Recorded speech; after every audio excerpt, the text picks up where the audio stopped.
Hello, everyone. Good morning, good afternoon, good evening. Welcome back. We're going to be finishing up chapter 12 in the Fifth Agreement. And of course, this is written by Don Miguel Ruiz and Don Jose Ruiz. Okay. When you respect yourself, this means you accept yourself just the way you are. When you respect other people, this means you accept them just the way they are. When you respect everything in nature, the animals, the oceans, the atmosphere, the earth, this means you accept the entire creation just the way it is. When we arrive in this world, everything was created already. It wasn't our choice to see what had to be created or not. It was done and we respect it. Can we do it better? Maybe, but I don't think so. Then respect is about the complete acceptance of everything that exists just the way it is, not the way we want it to be. This is more or less one meaning of the word respect. Once you accept yourself just the way you are, you no longer have any judgments about yourself. Once you accept everybody else just the way they are, you no longer have any judgments about them. Then something incredible happens in your world. You find peace. You are not in conflict with yourself, and you are not in conflict with anyone else. All of the conflict that exists in humanity is because there is no respect. Every war is because we didn't respect the other artist's way of life. Instead of respecting their rights, we start imposing what we believe on others. Instead of peace, there is war. And if you'll notice, they threaten war in order to get peace, or promise peace if we go to war. It's totally erroneous, if you ask me. Respect is like a boundary. What we call our rights and respect go together. We have our rights just as everything that exists in the universe has its rights. We live in a world that we share with billions of other beings, and respect makes it possible for all dreamers to live in harmony, to live in peace. In the dream of the second attention, we begin to create our personal heaven.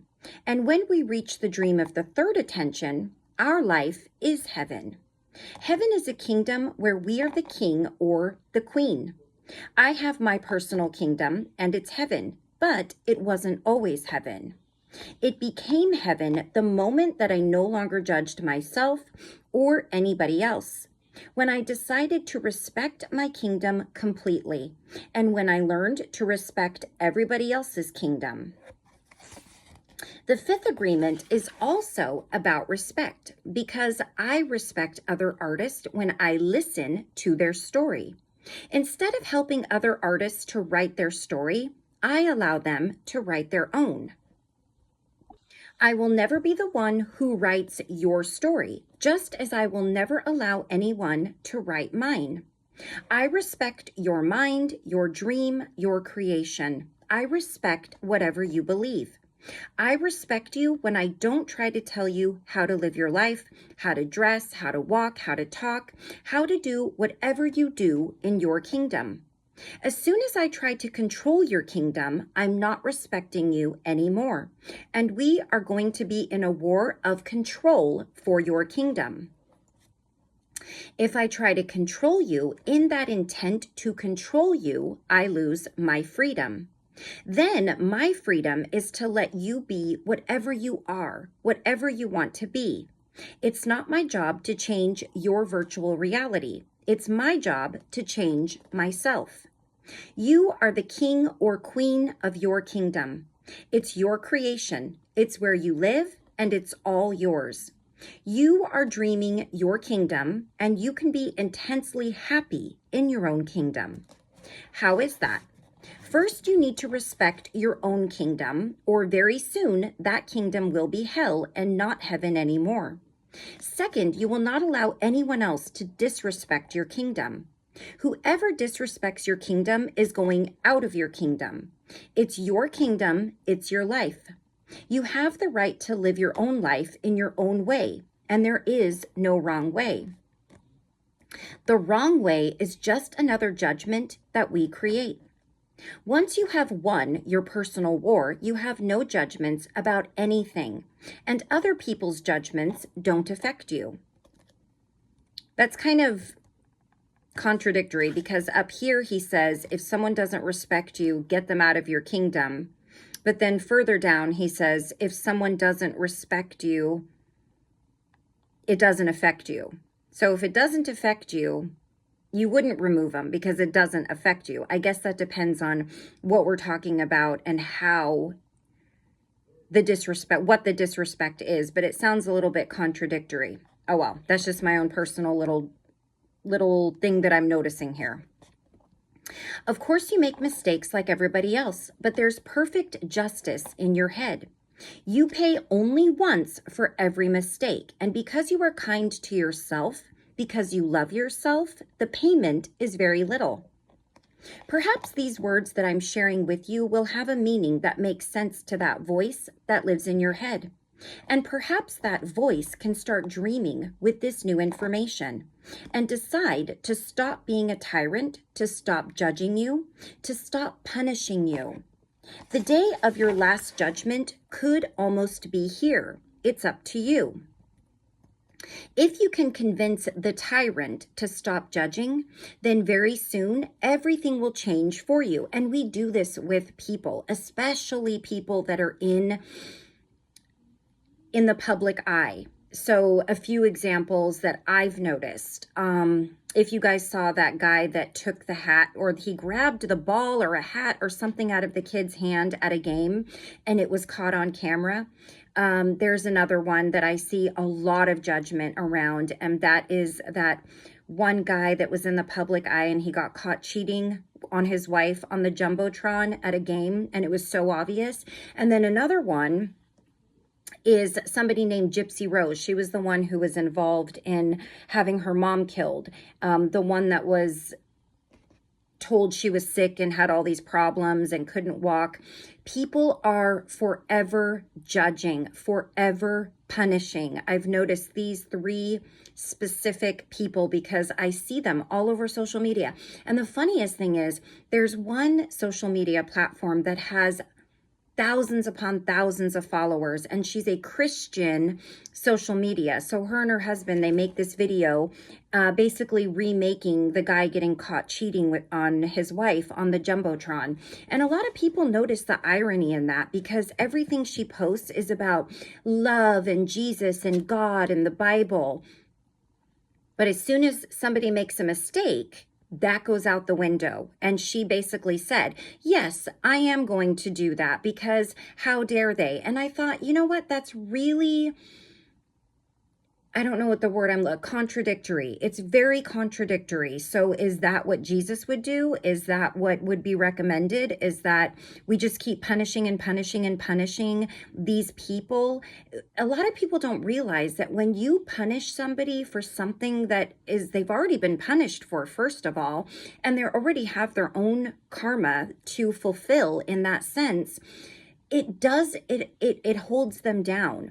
It makes it so that they cannot move forward when we continually bring up all these things from the past. There's a lot of people who make videos on true crime. We have people still making videos about the guy that killed his wife who was pregnant. Chris, I can't remember. It was such a huge case, but I don't keep up on these things all the time. Chris Watts, who killed his wife Shanann and their children and the baby that she was pregnant with. There are still people making videos about that. And how long ago was that? And people don't realize that it is not healthy and it is not helpful to keep bringing these things up, thinking they're going to solve some kind of mystery or they're going to figure out the way that his brain works. And I understand that aspect of it. People want to understand because it was something that I think a lot of people related to. You think you know somebody, you think you're in a happy and healthy relationship, and then all of a sudden shit hits the fan and everything changes, and he doesn't just leave his wife, he kills his wife, he kills his little children, his pregnant wife at that. But And I understand these are things that people do not know. These are things that people don't understand. But for the ones that come off that they're so religious and they're so godly, and then they make videos like that and justify it because it was one of the 10 commandments, it doesn't seem right to me. And it seems like we are just continuously punishing people for things that, first of all, we have no right to keep punishing them for, and things that have already long happened. And by long, we could be talking a few weeks. You cannot keep poking at a wound and expecting it to heal. And to hope that it doesn't heal on behalf of somebody else is unhealthy.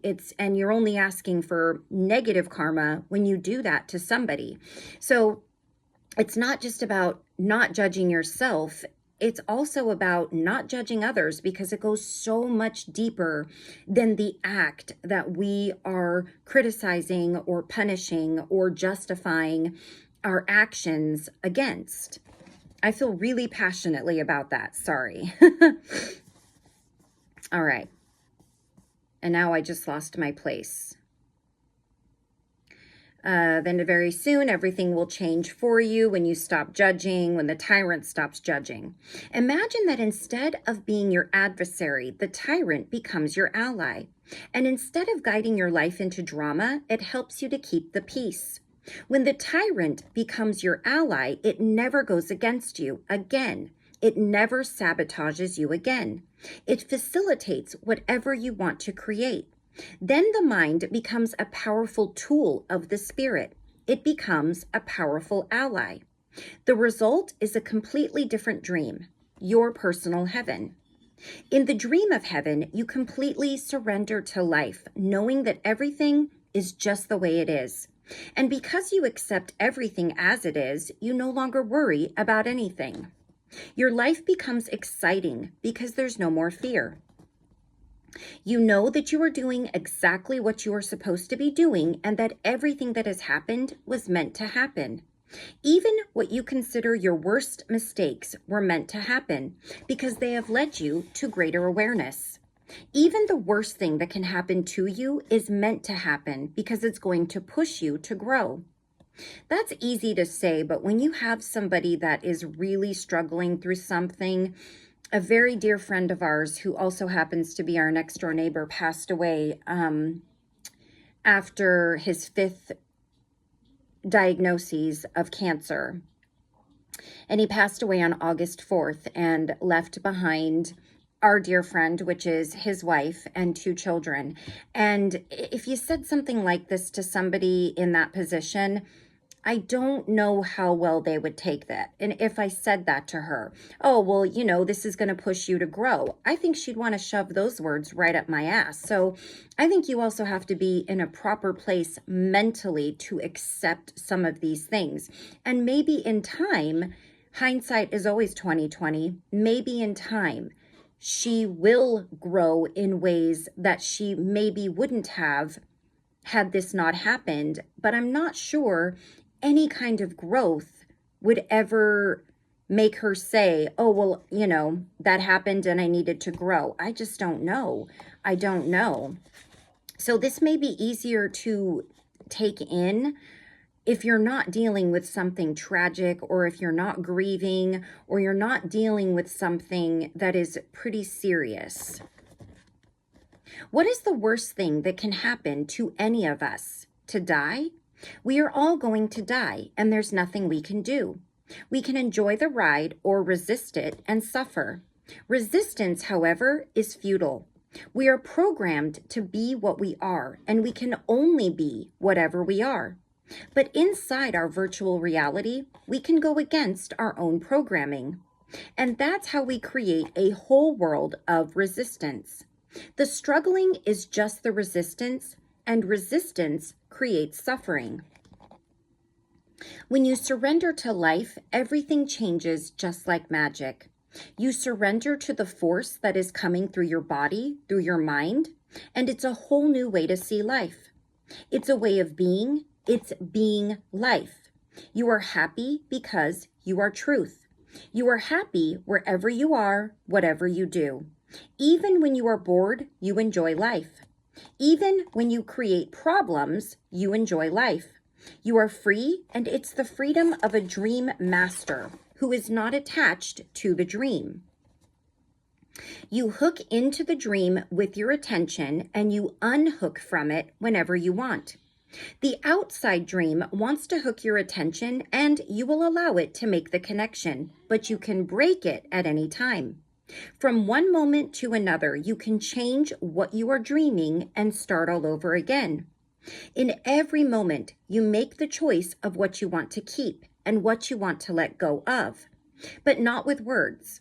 You don't need to make a story, but you can try if you want to, or you can if you want to. In your story, you can blame the whole world for whatever is happening to you, or you can take responsibility for your story. Be the artist, see the story, and change it in whatever way that you want to change it. You can be rich or you can be poor. It's not important. You can have fame or not. It's not important. To have fame in the world of darkness, I don't think is fun at all. To be a ruler of hell, I don't think that is fun. But it's a choice, and you can make that choice. If you take responsibility for your creation, you can create anything you want in your life. You can rewrite your story. You can recreate your dream. And if you decide to put your love into your creation, you can change all the stories that used to be a drama into the most wonderful romantic comedies. Perhaps you're not finished with your story, and who knows if you'll ever finish it or not. Honestly, it's not that important. Whatever you do with your life is not that important. Whatever anybody else does with their life is not important, and it's not your business. Hardly anything is that important. But we can say that one thing is important, and it's life itself. It's intent by itself, the creator. The creation is not that important. The manifestation will change day by day, moment to moment, generation to generation. Life is eternal, but your dream only exists while you live in the physical body. Whatever you did here, you won't take with you. You don't need it. You never did. You never will. But this does not mean that you will not create. Of course, you will create because it's your nature to create. You were always creating. You were always expressing yourself. You were born an artist, and your art is the expression of your spirit. It's the expression of that force that you are. You know how powerful you are, and that power is real. You know that you learned, and you know that all your knowledge is not real. The truth is happening right in front of you. To experience life is to experience truth. To see the truth makes a huge difference in your world. To become the truth is the real goal, because that is the real you. What is not truth is not important. Your desire for the truth and your love for the truth is what is important. And that is the real teaching. Okay, so that completes chapter 12. And in the next chapter, we're going to read the 3 languages. What kind of messenger are you? And I was looking at this chapter, and I'm kind of hoping... Yeah, we can definitely read this one. It's about 15 pages. So we will be able to read chapter 13 in its entirety. And then there is a short epilogue that's about 7 or 8 pages long. So I may add that one on to the end. I don't like to skip the introduction or the epilogue in these types of books because I do find little gems and little nuggets of knowledge that I may not have found either way, or if I didn't look for it or read it. So I know I went off a little bit on a few things, but I do notice, with social media, we are very comfortable disrespecting each other. We are very comfortable saying things that we may not say if the person was standing in front of us, or even if we were on the phone with them. And I think that has really contributed to the breakdown of the way that we communicate with each other, the respect that we have for one another, especially in the face of differences between people. It's easy to respect and be kind to people that are like-minded or that believe or think the same things that you do. The challenge comes when you're met with somebody who may be on the totally opposite spectrum, and you have to find a way to meet in the middle and get along and respect one another. So keep that in mind when you're tempted to argue with somebody on social media, when you're tempted to leave a rude comment. Think about it really. Think about how it affects your vibration, your energy. Think about how unhelpful it truly is to yourself, because it really isn't helpful to go around trolling people or to feel like you need to correct people or argue with them. That's something I have to work on a lot, because I find myself typing comments all the time, and then I'm like, no, you don't need to do that, because it's not going to make a positive difference. It's not giving anything to this world that the world needs. It's not helpful. It really isn't. And then sometimes you say something that you think is kind and nice, and the other person perceives it differently because they perceive it wherever they are in their mindset, and they may take it in a negative way when you didn't mean it like that at all. And that's the problem with text and email and commenting, not hearing somebody's words, not looking at them. It can really affect the way that we are taking things and the way that we are portraying things. So really just things to think about. And I think when I try to really watch myself and watch what I'm putting out there as far as comments and things like that on social media, I feel a happier, more peaceful person. We all have our stuff to work on. That happens to be mine, is especially when I see people being mean to somebody on a video. That's when I get really upset and I want to just ream them a new asshole. But I don't, because I realize first of all from experience that really people don't care about that. They don't want to see kind comments and sticking up for people. They want people to join them. Join me in my misery. Join me in making this person feel like a piece of crap. Join me in this negativity. It's very easy to do. If you'll notice, many smaller channels like mine, we don't get a ton of views. We don't get a ton of subscribers. But the ones that are always posting drama and fashion and things that are very surface, people eat it up. And I feel like if we switched that around and cared more about what happens on the inside of us rather than just on the outside and what's happening to everybody else, there would be some really great shifts in this world. But we don't all think like that, and I also have to remember that. We are all in different grades in the classroom of life, and we are all in different parts of our journey, and there is no right or wrong. And that is something that I think is a very good reminder for all of us. No right or wrong, just what we believe our truth is, and respecting another person's choices and truths because it's theirs.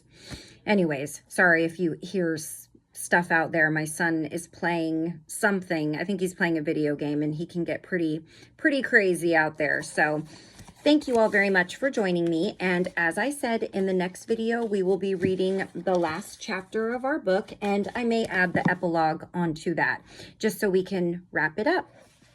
I love you all very much. And until I see you again, take care of yourself, take care of those around you, and I'll see you again soon for the last section of this book. Bye-bye.